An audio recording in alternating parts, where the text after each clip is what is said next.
주님 이름으로 한 분 한 분을 사랑하고 축복합니다. 며칠 전에 미션 스쿨 대학에서 기독교 과목을 필수 과목인데 강의하고 있는 후배 목사님을 만나게 됐습니다. 그 후배 목사님은 벌써 몇 년째 그 대학에서 기독교학 과목을 이제 강의를 하고 있는데, 강의 시간에 이제 강의를 해보면은 그 젊은 대학생들이 대부분이 스마트폰을 보거나 아니 노골적으로 엎드려 잔다는 거예요. 근데 거기서 딱 10명은 눈이 번쩍번쩍 빛나면서 아주 열의를 가지고 강의를 듣는다고 해요. 그래서 그 10명을 보면서 소돔과 고모라에서 의인 10명을 찾는 것처럼 그 10명을 보면서 힘을 내서 그렇게 강의를 한다고 그래요. 그런데 거기서 또 4명은요, 그 중에 그 수강하는 학생들 가운데 4명은 아주 강성인 친구들이 있다는 거예요. 이 강성인 친구들은 기말고사 시험을 냈는데 하나님이라고만 쓰면 B+ 이상을 주겠다고 했는데도 불구하고 하나님이란 말을 안 쓰더라는 거예요. 그런 강성의 친구들도 있다고 하는 것입니다. 사실 젊었을 때는 우리 젊은이들을 무시해서 그런 게 아니라 인생을 살아보면 진짜 예수밖에 없다는 사실을 알게 될 텐데 그걸 좀 더 빨리 깨달으면 좋겠다 하는 게 사실 기성의 믿음을 가진 우리 부모들이나 장년 세대가 아니겠습니까? 인생에서 제일 안타까운 건 뭐냐면 그냥 그렇게 하나님이 손을 내밀고 수없는 사람들을 통해서 나한테 와라, 나하고 함께하자 함에도 불구하고 거부하다가 죽어가지고 그래가지고 예수님 앞에 서면 그때도 예수님을 분명히 보게 될 텐데 이 얼마나 애통할 일이지 않겠습니까? 그래서 사실 우리가 믿음의 3대를 위해서 또 자녀들을 위해서 다음 세대들을 위해서 영적 부모가 되고 기도하는 것 아니겠어요? 복음 앞에 세 부류의 반응이 있다는 겁니다. 어떤 반응이 있냐면 정말 복음 앞에 이렇게 소수의 호의적인 사람들이 있고 복음 앞에 대다수의 무관심한 사람들이 있고 그리고 복음 앞에 완전히 강성으로 핍박하고 튀기도 하고 또 반대하는 사람들이 있다고 하는 사실이에요.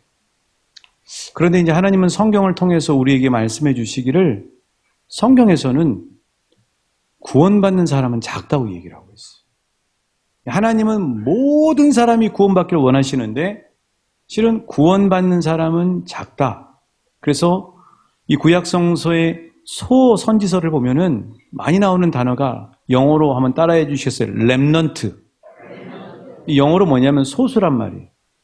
소수.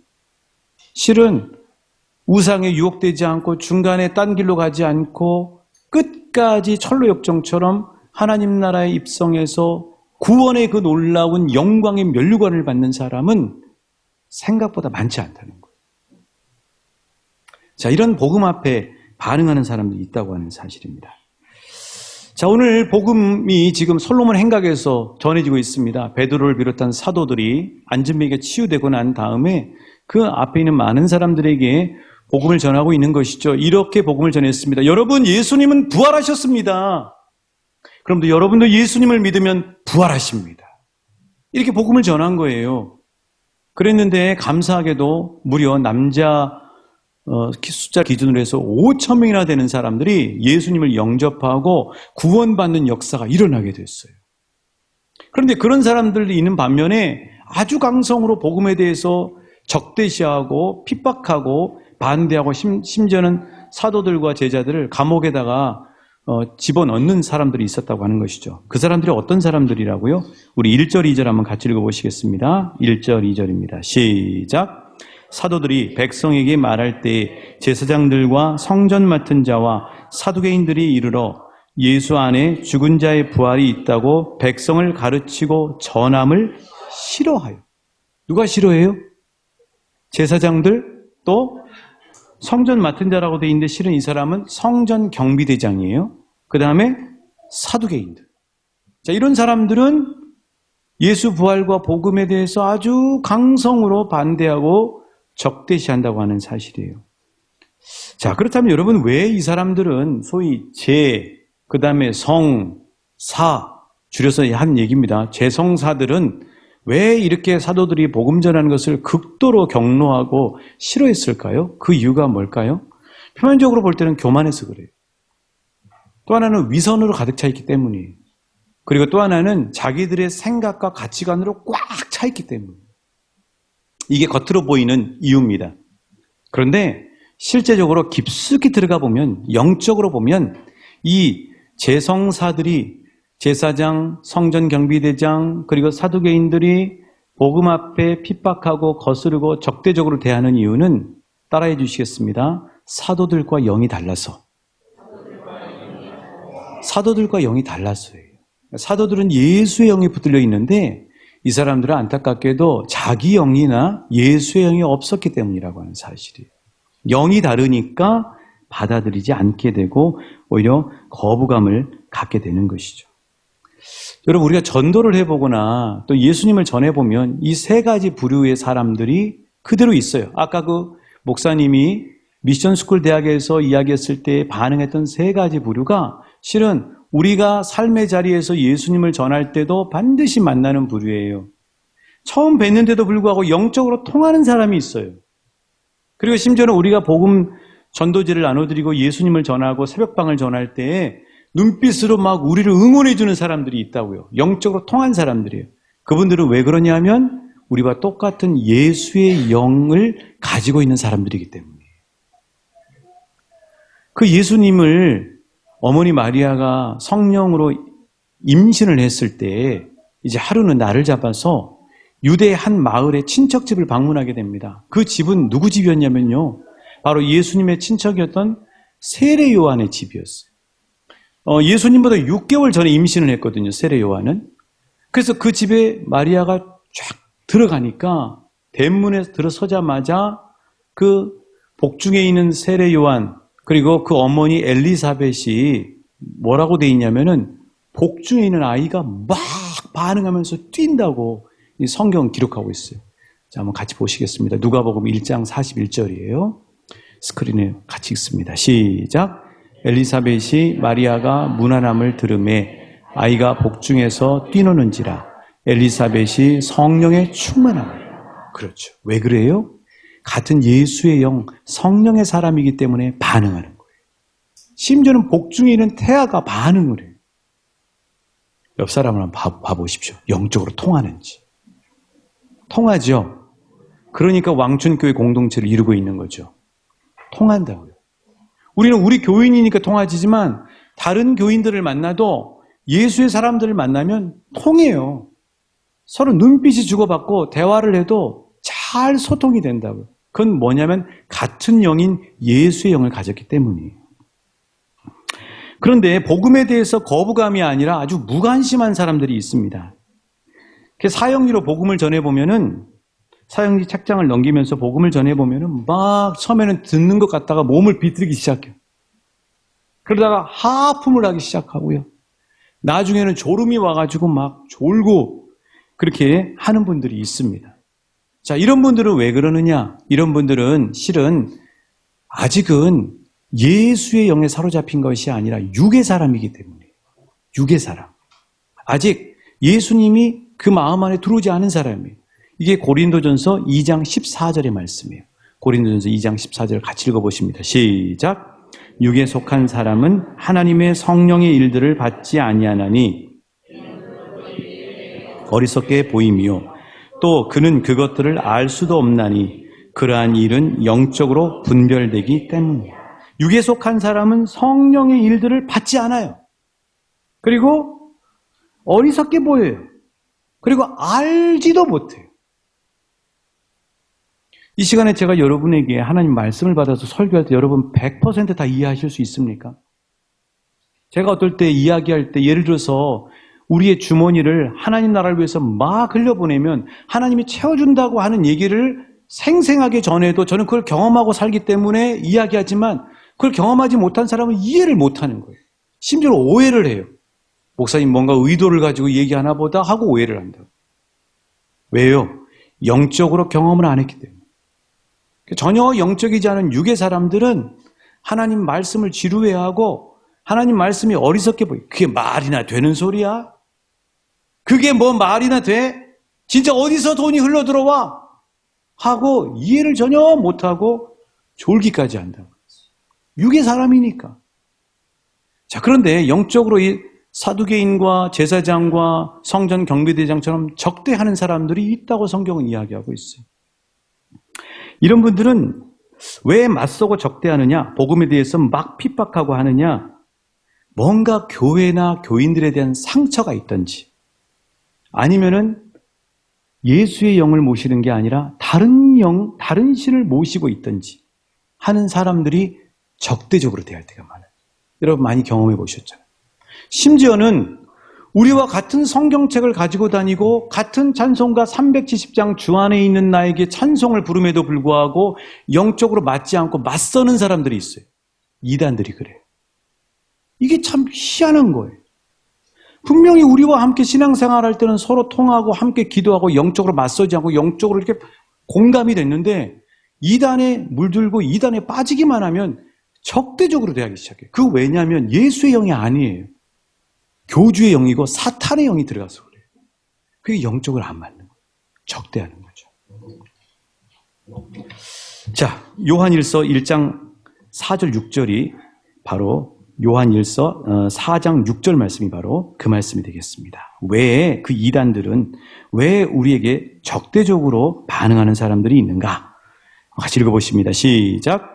우리는 하나님께 속하였으니 하나님을 아는 자는 우리의 말을 듣고 하나님께 속하지 아니하는 자는 우리의 말을 듣지 아니하나니 진리의 영과 미혹의 영을 이로써 아느냐.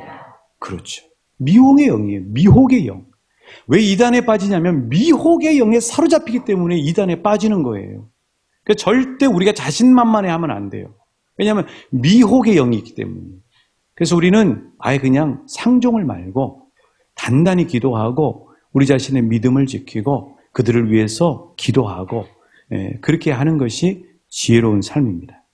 자, 여러분, 이 세 가지 반응, 우리가 여기서 알 수 있는 사실은 뭐냐면 내 영적 척도는 무엇으로 알 수 있냐면 말씀에 대한 반응으로 통해 알 수 있다는 거예요. 내가 영적으로, 아니 저 사람이 영적으로 어떤 사람인지를 아는 척도는 복음이 선포되고 설교가 진행되고 말씀이 선포될 때 그 말씀에 대해서 반응하는 것. 그 반응하는 것을 통해서 그 사람의 영적인 상황을 알 수 있어요. 우리 자신도 똑같이 적용이 돼요. 우리 자신도 항상 영적으로 충만했으면 좋겠는데 그렇지 않아요. 그런데 우리가 세상살이를 하다 보면서 나도 모르게 하나님의 영이 내 안에 가득한 것이 아니라 나도 모르게 육신적인 사람으로 토질이 바뀌어 있으면 어느 때부터 말씀을 듣기를 싫어해요. 말씀이 재미가 없어요. 말씀도 이해도 잘 안 되고 성경을 읽어도 이게 말씀이 와닿질 않아요. 그런데 우리가 성령 충만해지면 말씀이 꿀송이처럼 답니다. 우리가 성령의 은혜를 받으면 말씀이 사모함이 열려요. 그리고 말씀을 들을 때 깨달아지는 역사가 일어나게 돼요. 그리고 그 말씀이 살아서 내 삶 가운데서 생생하게 역사하시는 것들을 경험할 수 있어요.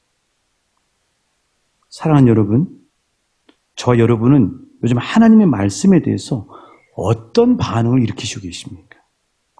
하나님의 말씀이 꿀송이처럼 다루시길 축복합니다. 하나님의 말씀이 사모해지시길 축복합니다. 하나님의 말씀으로 영육이 풍성해지는 은혜를 날마다 경험하실 수 있길 축복합니다. 영이 다르다는 것, 영적인 것, 이게 중요하다는 겁니다. 자, 놀라운 사실은 제사장, 성전 경비대장, 사두개인들이 베드로를 비롯한 사도들을 감옥에다 집어넣어버린 거예요. 감옥에다 집어넣었는데 놀라운 사실은 몇 명이나? 5,000명이나 말씀을 듣고 믿는 사람들이, 예수를 믿는 사람들이 나타나게 됐다는 사실이에요. 자, 3절, 4절 한번 같이 읽어보실까요? 3절, 4절입니다. 시작. 그들을 잡음에 날이 이미 저물었으므로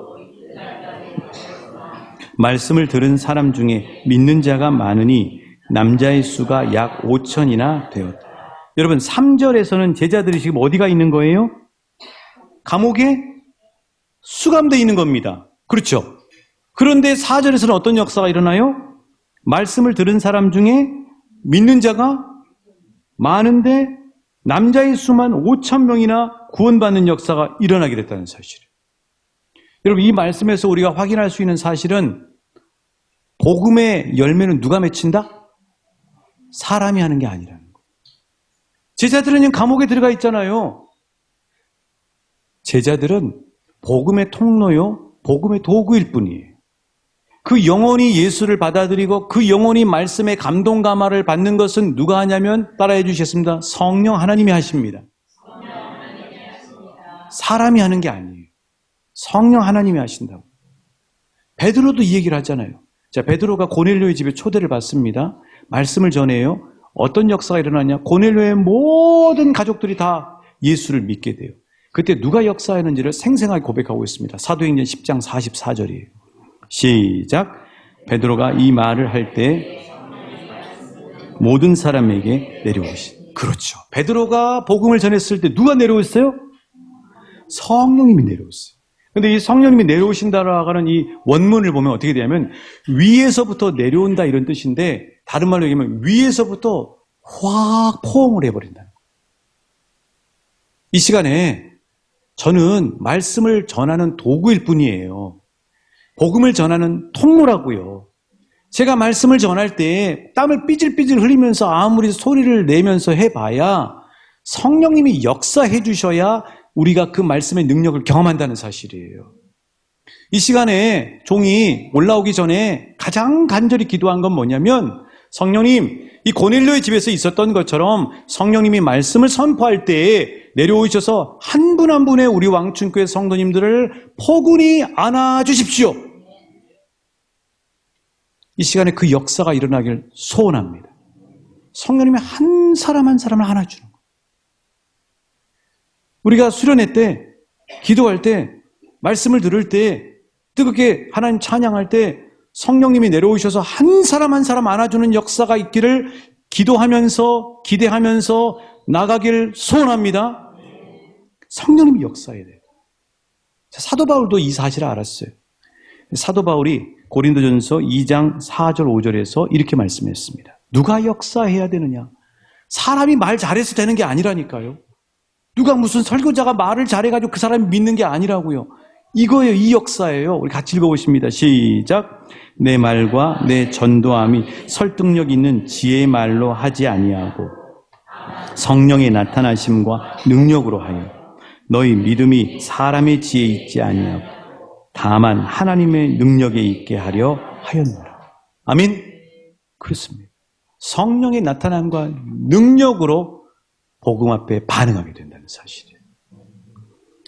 그래서 말씀이 듣고 싶어지고, 말씀이 들려지고, 말씀이 이해되고, 말씀이 감동이 되고, 말씀이 생각나고, 말씀이 가슴에 남도록 역사하시는 분은 성령 하나님이세요. 그렇다면 이 사실을 안다면 어떻게 해야 되겠습니까? 하나님, 오늘 말씀이 제게 은혜가 되게 해주세요. 말씀으로 응답받게 해주세요. 말씀이 살아서 내 영혼육을 치유해 주세요. 말씀이 깨달아지게 해주세요. 말씀의 능력을 보여주세요. 하고 누구에게? 성령님께 기도하시오. 성령님이 역사하셔야 말씀의 능력을 경험한다는 사실을 아는 사람은 성령님께 기도한다고요.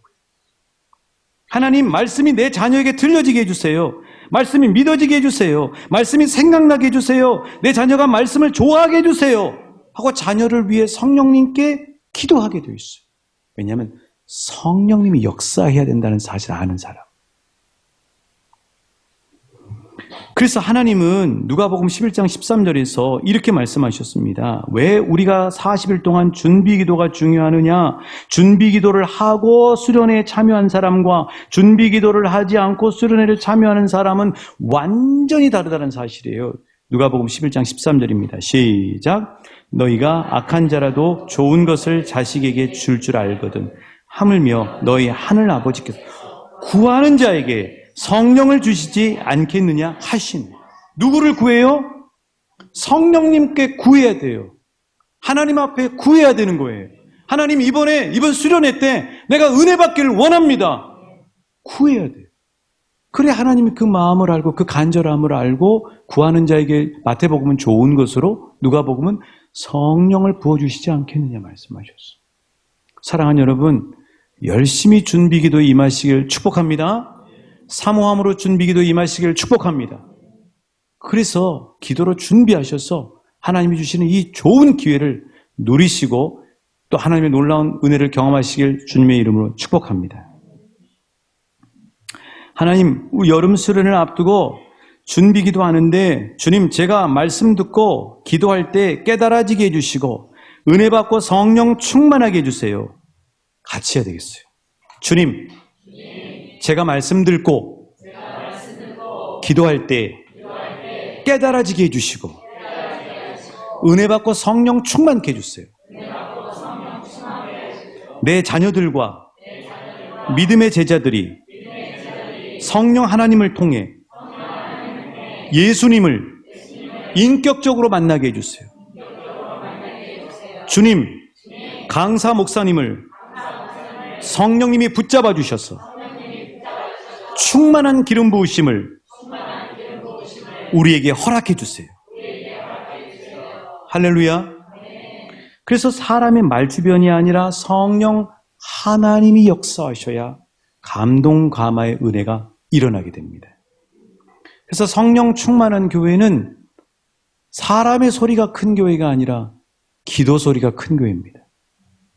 건강한 교회는 사람들이 하는 뒷말이 무성한 교회가 아니라 하나님의 말씀이 또렷하고 하나님의 말씀이 분명하고 하나님의 말씀이 웅장한 교회인 줄 믿습니다.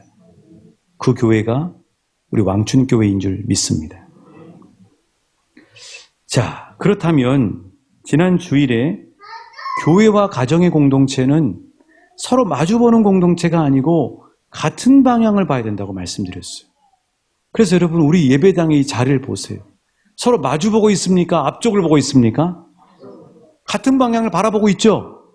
이대로만 가시면 돼요. 그러면 누구를 바라보시고 가시냐고요? 앞서 가신 예수님 바라보면서 모두 마음을 아파요. 모두 마음을 아파요. 힘써 일하세. 한 번 더. 앞서 가신 예수님. 앞서 가신 예수님 바라보면서 모두 마음을 아파요. 모두 마음을 아파요. 힘써 일하세. 할렐루야. 앞서 가신 예수님만 바라보면 모두가 하나가 됩니다. 또 하나는 뭐냐면 교회 공동체와 가정 공동체가 하나 되는 비결은 뭐냐면 한 성령을 받아야 된다. 다른 말로 얘기하면 성령 충만 받아야 된다는 거예요. 성령 충만을 받으면 성령님은 한 분이시기 때문에 한 성령 안에서 같은 방향이 되고 하나가 되는 역사를 경험하게 된다는 사실이에요. 같은 방향을 바라보는 첫 번째 방법이 뭐라고요? 앞서 가신 예수님만 바라보고 따라가는 공동체. 두 번째는 우리에게 임하시는 성령, 한 성령님 안에서 하나 되는 공동체라는 사실이에요. 자, 그게 극심한 분열을 겪었던 고린도 교회에 내려진 처방이에요. 바울이 고린도 교회에 이렇게 얘기합니다. 자, 우리 고린도전서 12장 8절부터 11절까지 말씀이에요. 같이 읽어보실게요. 시작. 어떤 사람에게는 성령으로 말미암아 지혜의 말씀, 어떤 사람에게는 같은 성령을 따라 지식의 말씀을, 다른 사람에게는 같은 성령으로 믿음을, 어떤 사람에게는 한 성령으로 병 고치는 은사를, 어떤 사람에게는 능력 행함을, 어떤 사람에게는 예언함을, 어떤 사람에게는 영들 분별함을, 다른 사람에게는 각종 방언 말함을, 어떤 사람에게는 방언들 통역함을 주시나니 이 모든 일은 같은 한 성령이 행하사 그의 뜻대로 각 사람에게 나누어 주시는 것입니다. 은사는 다 다르다는 거예요. 그런데 어떻게 하나 되느냐? 그 이유는 그 은사를 주시는 분은 같은 한 성령님이시라는 거예요. 그러니까 그 같은 성령님이 주셨다는 사실을 기억하고 성령 안에서 하나가 되는 연합을 이루라고 사도 바울은 처방해 주는 겁니다. 다른 말로 얘기하면 생김새도 다르잖아요. 식성도 다르잖아요. 또 성격도 다르잖아요. 요즘 젊은이들 얘기하면 MBTI도 다르잖아요. 그런데 어떻게 한 공동체를 청년부가 이루고 어떻게 교회가 한 공동체를 이루게 되냐면 성령을 받으면 한 성령 안에서 하나가 되는 역사를 경험하게 된다는 사실. 마치 운동 경기하고 똑같아요. 축구로 예를 들어보겠습니다. 자, 축구로 하면은 손흥민 선수가 축구를 잘하잖아요. 그러면 11명이 전부 손흥민만 되면 잘하겠습니까? 아니에요. 맨 앞에 나가서 윙포워드로 손흥민 선수가 있으면은 그 다음엔 철벽 수비를 자랑하는 김민재 선수 같은 선수가 있어야 되고, 그리고 공수 조율을 하면서 여기저기 패스의 길을 열어주는 황인범 선수와 같은 미드필더가 있어야 되는 거예요. 수비수도 김민재 선수만 있으면 안 되고 양쪽 윙백들이 있으면서 적절하게 오버래핑을 하면서, 축구 전문가네, 오버래핑을 하면서 그렇게 나가는 거예요. 같은 방향으로. 그런데 누가 그걸 조율해 주냐? 클린스만 감독이라는 감독이 한 사람이 있는 거예요. 그리고 목표가 뭐예요? 내년 1월에 있는 아시안컵 축구에 우승하는 목표인 거예요. 우리도 마찬가지예요. 어떤 사람은 손흥민, 어떤 사람은 김민재, 어떤 사람은 황인범, 각자 포지션도 다르고 장기도 달라요. 그런데 우리에게는 한 감독님이 있어요. 그분은 누구냐면 성령 하나님이에요. 그분은 우리에게 한 목표를 주셨어요. 아시안컵 우승이 아니라 국가대표, 하나님 나라를 이루는 국가대표의 사명을 주셨어요. 그래서 모두 다 같은 방향을 향해서 우리의 대적 마귀와 싸우고 이 세상 가운데 열방을 향해 나가면서 함께 팀워크를 이뤄서 원팀이 돼서 나가서 영광 돌리는 거죠. 누가 우리의 중심이라고요? 성령 하나님. 저와 여러분은 성령 받은 분들입니다. 그래서 우리는 한 성령이기 때문에 하나의 공동체를 이루게 된다고 하는 사실이에요. 이번 수련회에 성령 충만 받으시길 축복합니다. 성령 충만한 가정 되시길 축복합니다. 성령 충만하여 예수님을 인격적으로 만나시길 축복합니다. 다음 세대와 자녀들이 되시길 축복합니다. 성령 충만해서 주님의 비전을 받는 청년부 되시길 축복합니다. 지난 6월 16일 날 서울에 송파구에 있는 우리나라의 가장 대표적으로 유명한 병원, 그 종합병원 근처에서 자전거를 타고 가시다가 불의의 교통사고로 유명을 달리하신 분이 계십니다. 지금까지도 계속 뉴스가 나오는데 이분이 바로 고 주석중 교수님이에요.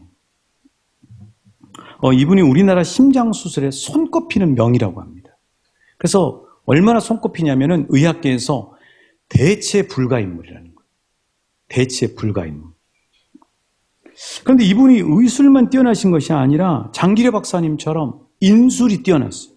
인술을 펼치시는 진정한 의사 중에 의사셨더라고요.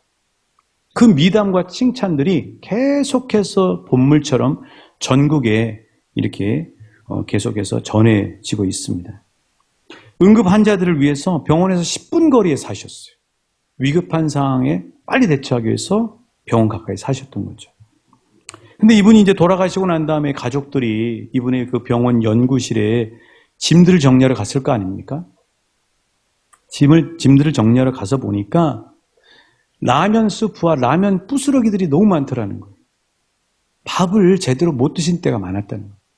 생 라면을 부셔가지고 배는 고프니까 수술은 해야 되니까 생 라면을 부셔서 그걸로 그냥 요기를 해결하고 가셔서 또 환자를 돌보고 수술하신 그런 분이셨던 거죠. 그런데 이제 더 도전이 되는 것은 이분이 그 근처 주님의 교회 집사님이시더라고요. 주님의 교회 집사님이시죠. 그냥 교회만 다니는 집사님이 아니고 뭐 그냥 교회만 다니는 분 뭐라고 그러잖아요.